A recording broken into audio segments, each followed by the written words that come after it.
प्रश्नोत्तरी। गुरुवर नमोस्तु। मुनियों की आंखों में समस्या होने पर चश्मा आदि का उपयोग किया जा सकता है। ऐसे ही क्या कान या दांतों में समस्या होने पर सहयोगी उपकरणों का प्रयोग किया जा सकता है? ये प्रश्न के जवाब का उत्तर देने का अधिकार मुझे नहीं है, क्योंकि ये सारा निर्णय जो दीक्षा देते हैं वे गुरु, वो ही करने में सक्षम हैं, क्योंकि ये अपवाद मार्ग कहलाते हैं। किस परिस्थिति में कौन सी स्थिति में क्या है, इसे उपदेश में लेकर के मूल मार्ग नहीं बनाया जा सकता। तात्कालिक जो अच्छे आचार्य होते हैं, जो आचार आदि विवेक आदि सब में निपुण होते हैं, धर्म की प्रभावना में निपुण होते हैं, उसी समय इसके संबंध में निर्णय लिया जा सकता है। नेत्र के संबंध में क्योंकि चूंकि हिंसा का सवाल उठता है, नेत्र की ज्योति कमजोर होने से जीवों की विराधना का सवाल उठता है। कान की यदि मंदी हो गई तो कौन सी हिंसा हो रही है, कौन सी कमी आ रही है, कौन से व्रत पालन करने में दिक्कत हो रही है। दांत यदि टूट गया तो कौन से व्रत में बाधक हो रही है, कोई बाधा नहीं है। उसमें से बात अकेली भाषा समिति छोड़ दो और क्या, बाकी चारों समितियां नेत्र के अधीन हैं। तो नेत्र की उपकरण से तो हजारों लाखों असंख्यात जीवों का जीवन दान होता है। इसलिए अन्य इंद्रियों के संबंध में या दांतों आदि के संबंध में कोई विशेष बाधा नहीं हो रही, कोई बाधा नहीं हो रही। बिना दांतों वाले भी लोग सैकड़ों साल तक जीते। हमारे आचार्य जी के दांत नहीं, कितने बढ़िया जी रहे हैं, देख लो, कुछ पता नहीं। तो सबके ऐसे दांत जिसमें हमारे व्रतों का पालन हो, व्रतों में बाधा न बने और पालन करने वाला हो, ऐसे उपकरणों के संबंध में तात्कालिक उस समय जो संघस्थ आचार्य होते हैं वे इस पर विचार कर सकते हैं। लेकिन विचार करते समय हमें ये देखना चाहिए कि कौन से मूल गुणों में यह उपकरण उपकार करेगा। गुरुवर नमोस्तु। सिद्धों में जीवत क्यों नहीं पाया जाता? किस विवक्षा में भाव किया जाता है? जैसे अपन कहते फलाना व्यक्ति मर गया, तो ठीक है, संसार की अवस्था से मर गया, अपने कुटुंब परिवार की अपेक्षा से मर गया। सिद्धांत की अपेक्षा तो कोई मरता ही नहीं, लेकिन आपकी पारिवारिक दृष्टि से वो मरण को प्राप्त हुआ है कि नहीं हुआ है। लेकिन आगम के अनुसार सत्य क्या है, क्या वो मर गया? नहीं, वो तो अजर अमर अविनाशी है। इसी प्रकार वहाँ पूज्यवर वीरसेन स्वामी महाराज ने या सिद्धांत ग्रंथों की व्याख्या है कि जो 10 प्राणों से जीता है वही जीव कहलाता है। कर्म सिद्धांत में हमेशा उस क्रिया का वर्णन किया जाता है जो क्रिया कर्म के अधीन होती है, उसका नाम ही है कर्म सिद्धांत। यानी कर्म कौन कौन से कर्म व्यक्ति को कहाँ कहाँ किस पर्याय में जीवित रखते हैं।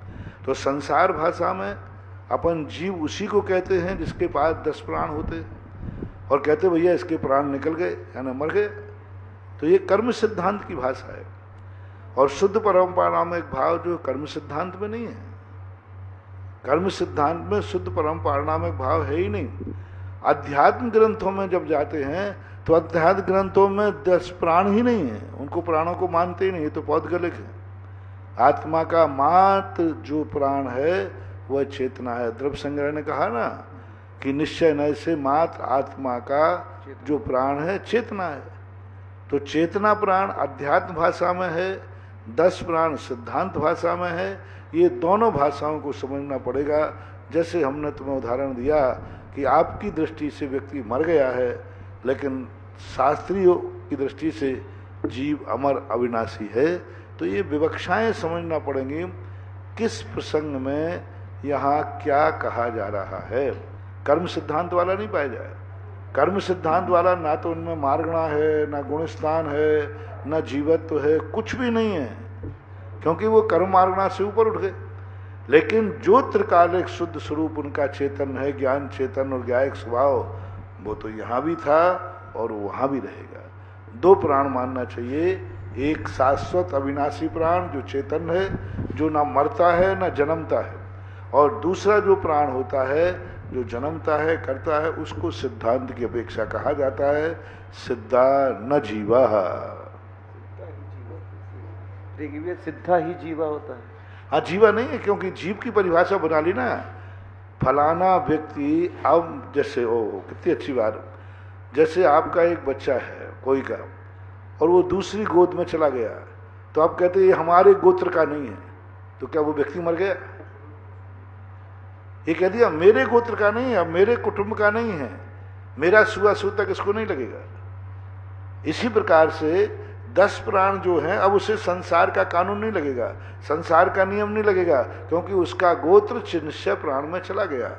इसलिए सिद्ध जो जीवा हैं, व्यवहार नय से कर्म सिद्धांत की अपेक्षा जो जीव की परिवार है, जो आयु कर्म की जीवित रह रहा है वो जीव है, और जिसका आयु कर्म समाप्त हो गया वो मर गया। इसी प्रकार सिद्ध भगवान हमारे कर्म सिद्धांत के अनुसार तो मर गए, अब जन्म नहीं लेंगे, ये बात की बात अलग है, लेकिन वो मरण को प्राप्त हो गए। इसलिए सिद्धांत ग्रंथों में केवली भगवान को भी पंडित मरण कहा है, मरण कहा। जितने सिद्धांत ग्रंथों में हैं उनको मोक्ष मरण कहा गया। चारित्र के ग्रंथों में अरहंत भगवान का भी मरण है, पंडित पंडित मरण। तो ये विवक्षाएं हैं, कथन की शैलियां हैं। गुरुवर नमोस्तु। सांसारिक अवस्था में धन वैभव को ऐश्वर्य माना जाता है और मोक्ष मार्ग में त्याग तपस्या को वैभव माना जाता है, तो दोनों में मतभेद क्यों है? दोनों एक ही बातें हैं, दुरुपयोग करने की वाली बात है। धर्म में अध्यात्म को माना जाता है, कहाँ कहा? धन भी चाहिए, शरीर भी चाहिए, परिवार भी चाहिए, सब चाहिए। धन बुरा हो भला कहिए, किसने कहा? कौन से शास्त्र में लिखा है कि संसार का वैभव बुरा है? आपकी नीयत बुरी है, आपका उपभोग बुरा है, आपको भोगने का तरीका बुरा है। कोई जैन आगम में कहीं किसी शास्त्र में लिखा? सारे आचार्यों ने 4 पुरुषार्थ कहे। यदि अर्थ पुरुषार्थ बुरा होता तो आगम में वर्णन क्यों होता? काम पुरुषार्थ बुरा होता तो आगम में वर्णन क्यों होता? धर्म पुरुषार्थ आचार्य कह रहे हैं अपनी भूमिका के अनुसार ग्रस्त के लिए 3 पुरुषार्थ कहे गए। धर्म रहित अर्थ पुरुषार्थ बेकार है, धर्म रहित काम पुरुषार्थ बेकार है। यदि धर्म से समन्वित होता है तो ग्रस्त की भूमिका में वह भली उपादेय नहीं है, लेकिन निंदनीय भी नहीं है, निषिद्ध भी नहीं है। इसलिए आपका जो कुछ भी वैभव, किसने कहा? कौन से शास्त्र में लिखा? शरीर को अपन करते हैं हम, कहाँ लिखा कि आंख बुरी है? आंख बुरी नहीं है, बुरा देखना बुरा है। आंख बुरी नहीं है, बुरी नियत से देखना बुरा है। कान बुरे नहीं है, बुरी बातें सुनना। मुंह बुरा नहीं है, बुरा बोलना बुरा है। धन बुरा नहीं है, बुरे कार्यों में लगाना बुरा है। इसलिए कहाँ कुछ नहीं। परिवार भी कहाँ बुरा है? परिवार को अच्छे कार्य में लगाओ, परिवार में अच्छे संस्कार दो, और अपनी मनुष्य पर्याय कहाँ बुरी है? मनुष्य पर्याय से अच्छे कार्य करो। मन कहाँ बुरा है? अच्छा चिंतन करो, अच्छे विचार करो, अच्छी भावनाएं रखो। तो ये जो परस्पर विरोधी की चर्चाएं चलती हैं, मुझे तो कहीं विरोध नजर नहीं आता है। विरोधी तो अपनी दृष्टि बन जाती है। यदि व्यक्ति के ग्रस्त है, यदि उसके पास धन नहीं होगा, धन बुरा कह दूं तो मंदिर कहाँ से बनेंगे? बाबा जी बनाएंगे, महाराज जी नहीं, भगवान जी खुद बना देंगे अपना मंदिर। धन नहीं होगा तो मंदिर कहाँ से बनेंगे? धन नहीं, अन्न नहीं होगा तो मुनिराज का पड़गान कैसे होगा? कुछ नहीं बंधु। दुरुपयोग करने को बुरा कहो, बाकी संसार में जो वैभव है वह सब धर्म के लिए साधनभूत है। बस संक्षेप में समझो, धर्म से जब धन को साधा जाए तो पाप है, और धन से जब धर्म को साधा जाए तो सब धर्म ही धर्म है। हम धर्म से धन चाहते हैं, और मैं कह रहा हूं धन से धर्म करो, धन से धर्म करो। जो धन है उससे धर्म करने के, इसलिए दोनों की कोई निंदा शास्त्रों में नहीं है। उसका उपयोग करना, उसकी विधि है हमारे शास्त्रों में। पैसा कैसे कमाना, कैसे रक्षण करना और कैसे उसका उपयोग करना अपनी भूमिका के अनुसार।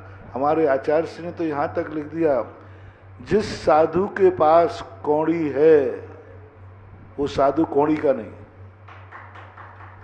और जिस ग्रस्त के पास कौड़ी नहीं है वो ग्रस्त भी कौड़ी का नहीं, कौड़ी का नहीं। ग्रस्त के पास यदि कौड़ी नहीं है तो दो कौड़ी का नहीं, क्या करेगा वो।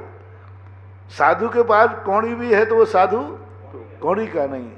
ग्रस्त के पास अर्थ और काम पुरुषार्थ यदि धर्म पुरुषार्थ से जुड़ के करते हैं तो ये उन्हें वरदान सिद्ध हो सकते हैं, धर्म की ऊंचाइयों तक भी ले जा सकते हैं। गुरुवर नमोस्तु। आत्महत्या के परिणाम किस कर्म के उदय से आते हैं? एक अपघात नाम कर्म का उदय होता है। उस कर्म के उदय से जब भी भाव आएगा उस कर्म के उदय, लेकिन उस कर्म के उदय को रोका जा सकता है तत्व दृष्टि के माध्यम से, तत्व विचारों के माध्यम से।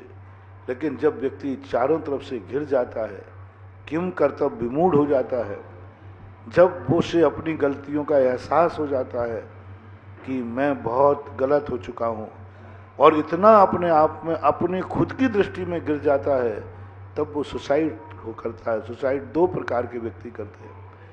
एक, जब व्यक्ति आत्महत्या करता है जब वो दुनिया की दृष्टि में गिर जाता है, जब वो दुनिया की दृष्टि में पापी हो जाता है, जब दुनिया की दृष्टि में वह जिंदा रहने लायक नहीं रहता, वो जहाँ जाए उसके लिए शर्मिंदा होना पड़ता है, ऐसा कोई कृत्य कर लेता है, तो व्यक्ति फिर एक ही सहारा ढूंढता है, सुसाइड करना। दूसरा कारण होता है जब व्यक्ति अपनी खुद की दृष्टि में गिर जाता है, ग्लानि से भर जाता है, और चारों तरफ से वो ऐसा गिर जाता है उसे कोई रास्ता ही नहीं दिखता, और उसका जो चारों तरफ का वातावरण है वे सब प्रतिकूल हो जाते हैं, सब दुखदायी। परिवार वाले दुख देने वाले हो जाते हैं, माँ बाप भी दुख देने वाले हो जाते हैं, पत्नी भी दुख देने वाली हो जाती है, स्वयं का कर्म। तो फिर व्यक्ति किम कर्तव्य विमूढ़ होकर के सुसाइड का रास्ता चुनता है। लेकिन आगम ये कहता है कि ये सारी परिस्थितियां को एक तरफ रख दीजिए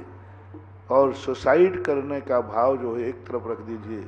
इन सब परिस्थितियों का सामना करना हो, दुनिया में निंदा हो तो हो जाए, स्वयं की दृष्टि में पापी बनो तो बन जाओ, लेकिन सुसाइड नहीं करना चाहिए, क्योंकि कुछ अभी सुधरने का मौका है। हो सकता है हमारे पुण्य का उदय आ जाए, सारी अनुकूलता बन जाए।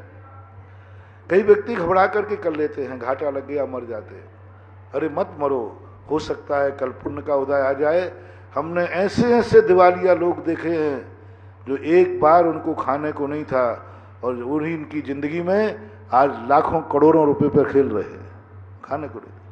आज उस समय ऐसे मरने वाले लोग देखे मैंने, जिन्होंने सुसाइड करने के लिए मेरे पास आ गए, महाराज मुझे मरने के अलावा कोई साधन नहीं है। मैंने उनको सांत्वना दी, आज भी जिंदा हैं, लाखों करोड़ों का दान दे रहे हैं और लाखों करोड़ों कमा रहे हैं, और मरने की स्थिति में आ गए।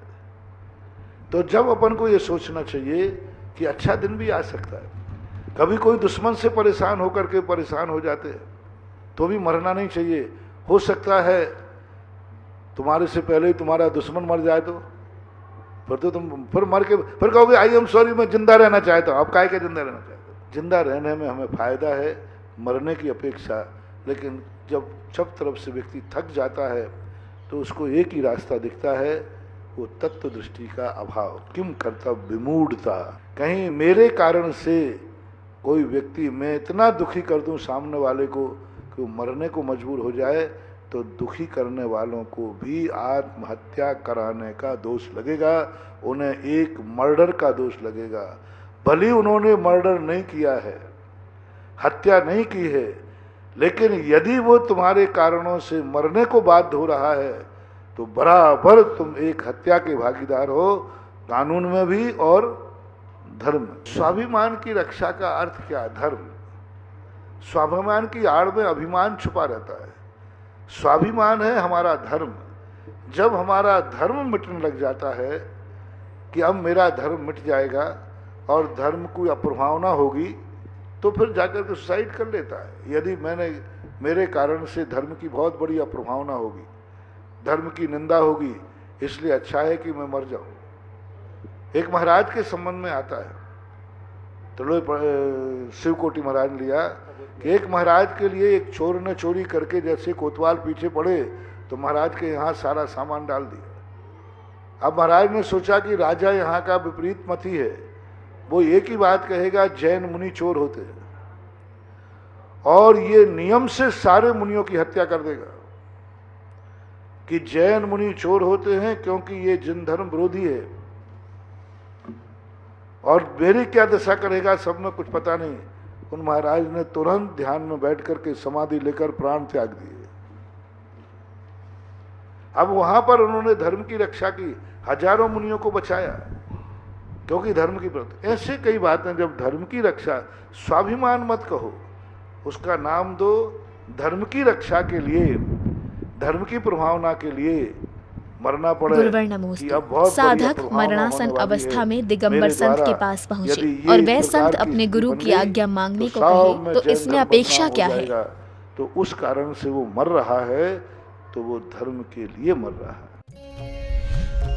गुरुवर्णमोस्तु। नंदीश्वर द्वीप में जो देवतागण अष्टानिका पर्व में पूजन करने जाते हैं, तो वो क्या नियोग रूप में जाते हैं या भक्ति रूप में जाते हैं?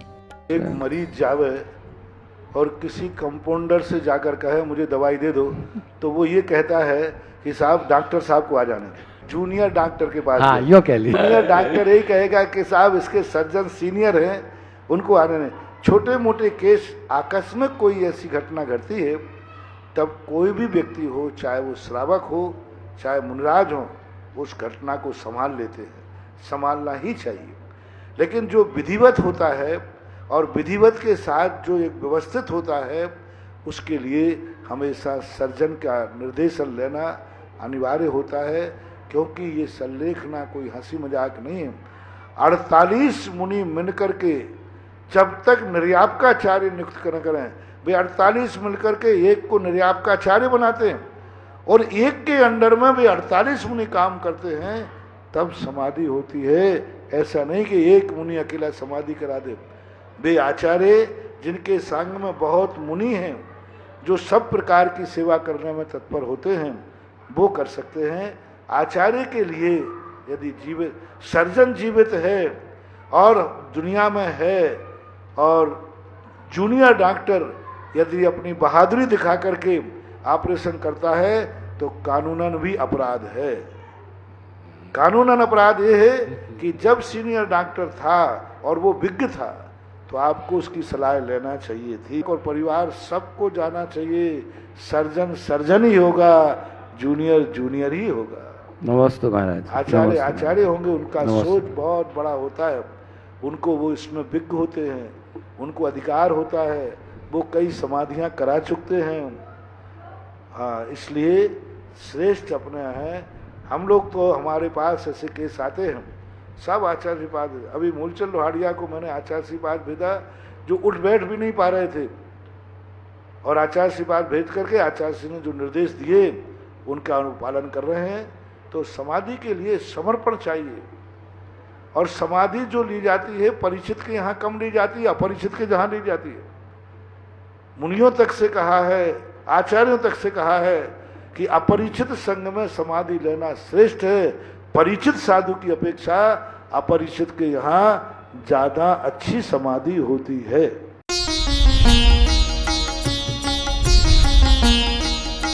सुधा प्रश्नोत्तरी।